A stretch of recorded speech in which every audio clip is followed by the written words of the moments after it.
Columbia University faces $400 million funding cut amidst allegations of anti-Semitic harassment failure.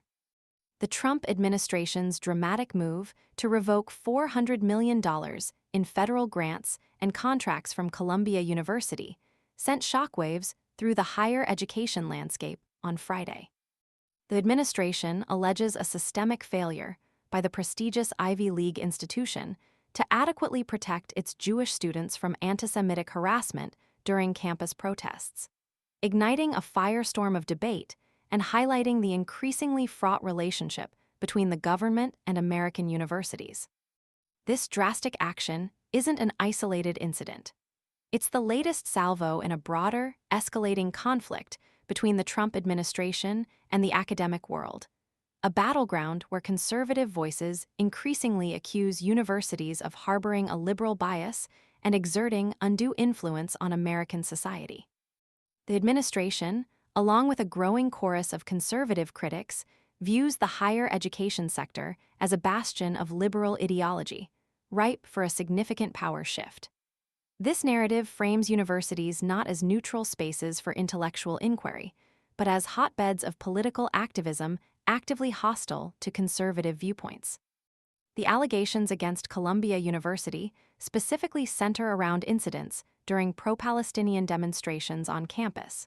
While the details remain somewhat shrouded in the initial announcement, the government's assertion is clear. Columbia failed to uphold its responsibility to ensure the safety and security of its Jewish students amidst this charged atmosphere. The implication is that the university either actively tolerated or passively ignored instances of anti-Semitic harassment, creating a hostile environment for Jewish students and violating their fundamental right to a safe and inclusive learning experience. The $400 million funding cut represents a substantial blow to Columbia's financial stability and its ability to pursue its academic mission. The university's response has been swift, if somewhat measured. A spokesperson, in a statement released to the Columbia Spectator, acknowledged the severity of the situation, stating that the university is reviewing the announcement from the federal agencies and pledges to work with the federal government to restore Columbia's federal funding. The statement emphasized the university's commitment to combating anti-Semitism and ensuring the safety and well-being of its students, faculty, and staff. However, the statement lacks the forceful condemnation of anti-Semitic acts and a clear articulation of preventative measures that many observers believe are necessary to address the underlying issues. The timing of this action is particularly significant, coinciding with a broader, more aggressive stance by the Trump administration against perceived liberal leanings within universities. This strategy extends beyond funding cuts and involves direct attacks on academic freedom and the very nature of higher education.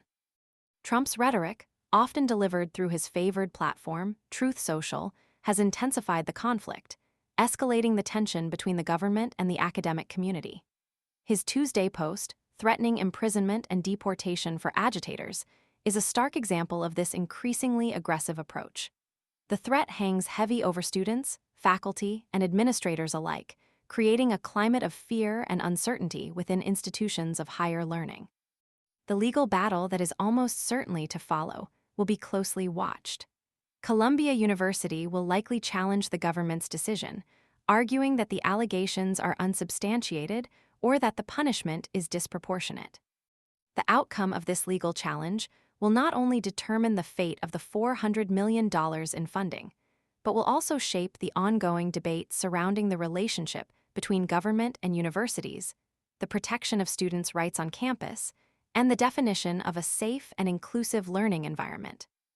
The case raises fundamental questions about campus security, the role of universities in addressing political activism, and the extent of governmental oversight in higher education. The controversy extends beyond the immediate implications for Columbia University. It serves as a cautionary tale for other institutions, highlighting the potential vulnerabilities of universities facing similar allegations of failing to protect students from harassment and discrimination. It underscores the need for proactive measures to prevent and address antisemitism and other forms of discrimination on college campuses, and for universities to develop robust policies and procedures to ensure the safety and well-being of all their students. The ongoing tension between the government and universities indicates that this is likely to be just one chapter in a much larger and more consequential conflict. The future of higher education in the United States may well depend on how this conflict is resolved.